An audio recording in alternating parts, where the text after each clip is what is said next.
Assalamualaikum warahmatullahi wabarakatuh. Semangat pagi. Pada tanggal 12 Mei 2024,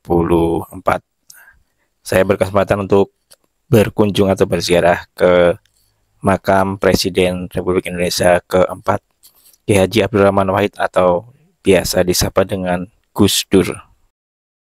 Di dalam makam ini juga dimakamkan kakek beliau, Kiai Haji Hasyim Asy'ari, dan juga ayah beliau, Kiai Haji Wahid Hasyim, yang juga merupakan tokoh nasional. Menurut penuturan warga sekitar, kompleks makam ini tidak pernah sepi dari para pengunjung dan peziarah yang datang dari berbagai kota di Indonesia. Seperti yang terlihat di dalam video ini, saat kami beserta rombongan datang ke makam ini, juga dipadati oleh pengunjung-pengunjung lain yang datang dari berbagai wilayah di Indonesia. Kiai Haji Abdurrahman Wahid atau Gus Dur adalah Presiden Republik Indonesia yang keempat. Sosok yang menginspirasi banyak orang, juga sosok yang luar biasa terkenal dengan kata-katanya, "Gitu aja kok repot." Gus Dur memiliki nama lengkap Abdurrahman Ad-Dakhil. Secara etimologi, Ad-Dakhil berarti sang penakluk. Kemudian berganti nama dengan Abdurrahman Wahid. Gus Dur juga dikenal sebagai tokoh yang kontroversial dan berdedikasi tinggi terhadap penegakan hak asasi manusia, pembela kaum minoritas. Kiai Haji Abdurrahman Wahid atau Gus Dur lahir di Jombang, Jawa Timur tanggal 4 Agustus 1940. Gus Dur merupakan putra pertama dari 6 bersaudara. Ayahnya bernama Kiai Haji Wahid Hasyim yang merupakan putra dari Kiai Haji Hasyim Asy'ari, tokoh nasional, pendiri Jam'iyah Nahdlatul Ulama atau NU sebagai salah satu ormas Islam terbesar di Indonesia, sekaligus juga pendiri pesantren Tebu Ireng, Jombang. Ibunya bernama Hajah Solehah, merupakan putri Kiai Haji Bisri Samsuri, pendiri Pondok Pesantren Denanyar, Jombang, Jawa Timur, yang juga merupakan salah satu pendiri atau tokoh di Nahdlatul Ulama. Tahun 1949, Kiai Haji Wahid Hasyim ayah Gus Dur diangkat menjadi Kepala Menteri Agama pertama Republik Indonesia. Kepindahan keluarga Kiai Haji Wahid Hasyim ke Jakarta dan banyaknya interaksi dengan tamu-tamu dari berbagai kalangan membuat Gus Dur menambah pengalaman mengenal di dunia politik. Setelah tamat sekolah dasar pada tahun 1953, Gus Dur dikirim orang tuanya belajar di Yogyakarta di pesantren Kapya dan bersekolah di Sekolah Menengah Ekonomi Pertama atau SMEP Gowongan, Yogyakarta. Sekaligus pertama kali Gus Dur mengenal bahasa Inggris. Setelah dari pesantren Kapya, Gus Dur melanjutkan pendidikan di pesantren Tegalrejo, Magelang, Jawa Tengah, pimpinan Kiai Haji Khodori. Di pesantren inilah Gus Dur mulai menunjukkan kemampuannya dalam hal berbicara dan humor yang membuat santri lain terhibur dengan gaya bicara dan sifat humorisnya. Entah siapa yang mengatur jalan dari terminal parkir ke makam Gus Dur ini, jadi pengunjung dilewatkan kepada sebuah dagangan seperti ini untuk pusat-pusat oleh-oleh dan juga makan makanan dan juga lain-lainnya, dan ternyata juga menghidupkan ekonomi warga sekitar.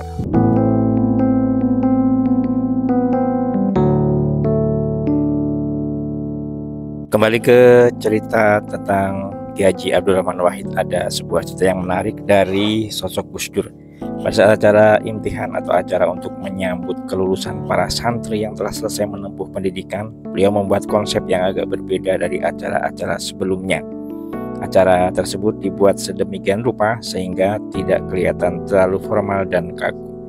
Gus Dur menyediakan konsumsi dan hiburan rakyat seperti tarian tradisional, gamelan, kuda lumping, jadilan, dan masih banyak lagi di Pondok Pesantren Tegalrejo, Magelang, Jawa Tengah. Setelah nyantri di Pondok Pesantren Tegalrejo, Magelang, Jawa Tengah, Gus Dur kembali ke Jombang dan menetap di pesantren Tambak Beras hingga Gus Dur usia 20 tahun. Di usia 22 tahun, Gus Dur berangkat ke Mekah untuk menunaikan ibadah haji sekaligus menuju Mesir untuk melanjutkan studi di Universitas Al-Azhar. Meskipun di sana tidak langsung diterima, tidak langsung masuk ke universitas tersebut.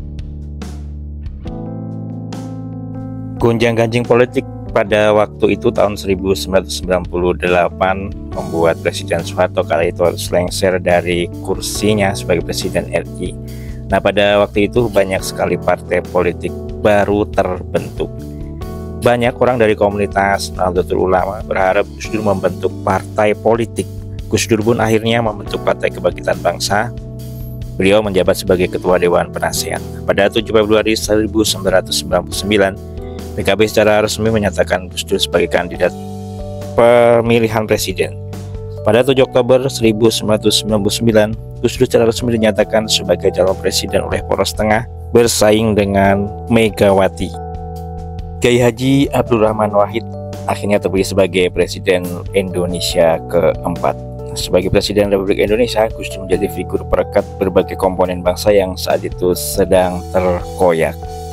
Perjalanan politik Gus Dur sebagai Presiden Republik Indonesia tidaklah lama dan penuh lika-liku. Dan Gus Dur akhirnya dilengserkan dari jabatannya oleh Majelis Permusyawaratan Rakyat atau MPR pada 23 Juli 2001.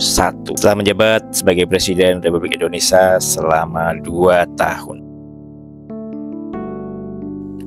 Setelah tidak menjabat sebagai Presiden Republik Indonesia, Gus Dur kembali aktif di partainya, di Partai Kebangkitan Bangsa sebagai Ketua Dewan Syuro.